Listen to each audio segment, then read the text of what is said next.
Hey everybody, it's Jillian yet again. Another revelation as I was doing the dishes, and I've been talking about prostaglandins and vegan and vegetarian and meat and milk, dairy, all of that. And I see why the meat eating carnivorous male population are very tough, big boys, um, are strong, virile, potent, all of that. Relatively healthy, I would say, in comparison to their counterparts in the general population. And it's because they are actively regenerating, well, not even regenerating, they are. They are actively taking in hormones in the meat that feed into their prostaglandins. Now, you don't always have to express the prostaglandins, okay? It's not like meat is purposely harming you to where you are bringing up the prostaglandins to heal you. No, meat is a data pack that will give you the hormones and the nutrients and the minerals and the advanced data packs. So when you do need your prostaglandin hormones, you're able to call upon it and it won't be like disappeared. You'll have on reserve.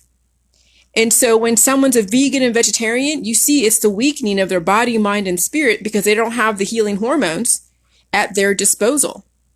I mean, just look at the vegan and vegetarians. Just look at them. Look at their body, mind, and spirit. Some will try to hide their deficiencies by taking supplements and steroids or working out to where they overdevelop their muscles so they look like they're strong. And that's kind of a deception.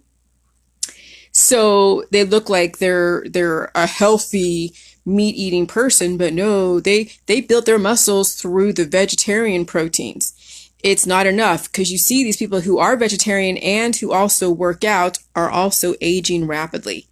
So you can only fool the population for so long when you are actively trying to sculpt your body with the deception that you're healthy.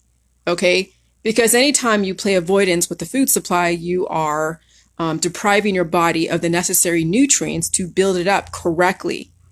Because what's going to happen is, you're going to see these workout kings and queens who are vegans and vegetarians degrade rapidly when the environment becomes way, way, way aggressive.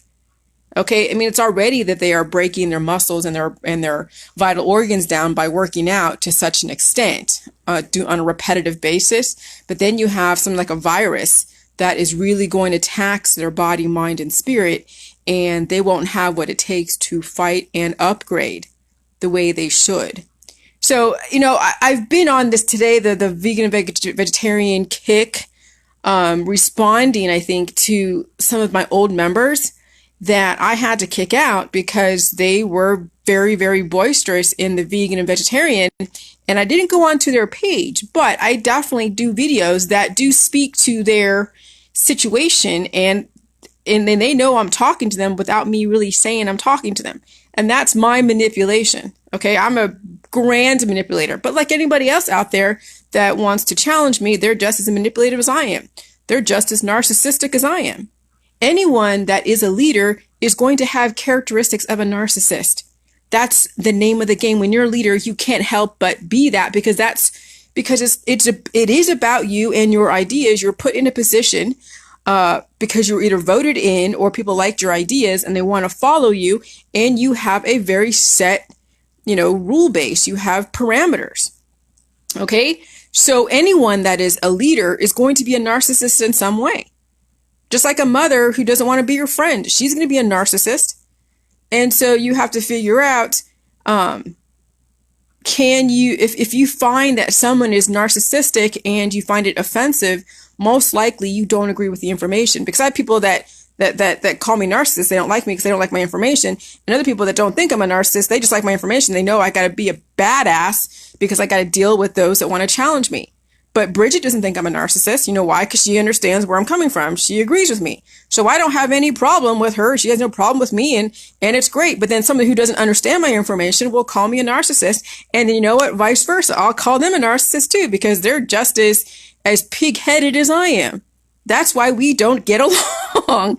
I mean, that's the name of the game. You can't have two queens in one household. You can't have two queens in one in one group unless, the two queens are exactly aligned with each other. But if you have anything differing as far as any queen, no, because everyone has different ways of doing things. Even with Bridget, I don't think I'd ever overstep my boundaries with Bridget in her household. That's her world. Okay? My group is my world. So no matter what, I will always be queen number one. Always. And then in Bridget's world and in Pip's world, they're queen number one in their world. And I would never overstep my boundaries in their world. And just like Jeff Holiday is queen in his world. He is the queen of the anti-Epperleys. Okay? He is the queen of anti-Jillian. Jeff Holiday is just the queen, period. Okay? And so let him be queen in the anti-Jillian world. He's helped got my name out there. That's fine. I got a lot of people who understand my information coming from that world because he has a very wide reach, just like Dr. Phil. Okay? But yeah, prostaglandins, the healing hormone, is in meat. And so that's why you see a very strong male population, because they are rather carnivorous. The guys here in Ohio, they're meat eating carnivorous dudes, and they are big dudes out here. Like my husband is built like a brick shit house. All of his friends are built like freaking oxes. And then you see populations like, let's say like northern and southern China. The northern Chinese eat very heavy foods, a lot of like heavy meats and heavy sauces. South China, a lot of steamed vegetables, steamed meats, low fat dumplings, all that stuff. And so they're more of a slight physical build. But I notice a difference in the physical characteristics of the northern Chinese and the southern Chinese. No different than Alaska. It has a very different physique than someone like in East Africa or South Africa or West Africa or whatever. Okay? So what you eat obviously is going to affect your physiological build, and then it's how you adapt to the environment and the climate. And so I wrote in that post that, yeah, I mean, you can get away with being a vegan and vegetarian in a non-aggressive environment on the Jilly Juice once you heal and seal. But I'm telling you, you can't control what the environment is with 7 billion people. When you have 7 billion people, there's going to be a pandemic and an epidemic. There's going to be storms. There's going to be war. And you can't possibly live as a vegan and vegetarian in those types of aggressive climates. Look at Genghis Khan. He kicked the Han's asses out there back in the 13th century as he was taking over all of Mongolia and parts of, Eurasia and all that stuff. I mean, he covered a lot of territory because he had that stamina because of the meat, the milk.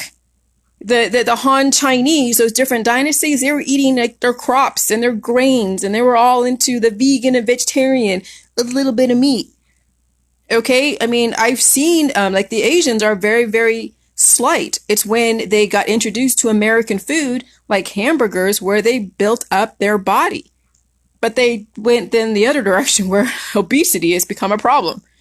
So that's why the Jilly Juice is a good balance.